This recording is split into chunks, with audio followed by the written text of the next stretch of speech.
अस्सलाम वालेकुम। इस वीडियो में मैं आपको बताऊंगा कि आप किस तरह से जोंग एडवांस की जो सर्विस है उसको एक्टिवेट या डीएक्टिवेट कर सकते हैं। अगर आपके पास बैलेंस ख़त्म हो चुका है और आप एडवांस लेना चाहते हैं तो जोंग की तरफ से आपको 25 रुपये एडवांस मिलता है, जिसके सर्विस चार्जेस 3 रुपये 5 पैसे जमा टैक्स हैं। तो आप सिंपली *911 हैश मिलाएंगे तो आपको एडवांस मिल जाएगा, या आप खाली SMS जो है 911 पर भेजेंगे तो तब भी आपको 25 रुपये का एडवांस मिल जाएगा।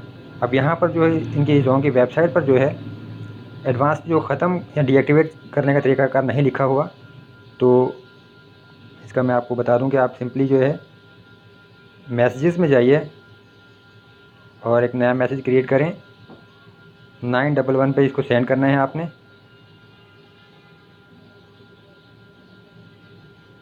और यहाँ लिखिए अनसब। अब इसको आप जो है जोंग के ज़रिए भेज दें, जो जोंग की एडवांस सर्विस है वो आपकी ख़त्म हो जाएगी। आपको यहाँ से जवाबी मैसेज भी आ जाएगा।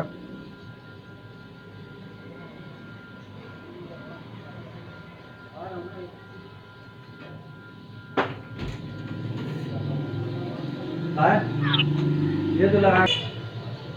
अब यहाँ पर आप देख सकते हैं कि ये जोंग एडवांस बैलेंस सर्विस आपके नंबर से ख़त्म कर दी गई है का मैसेज आ चुका है।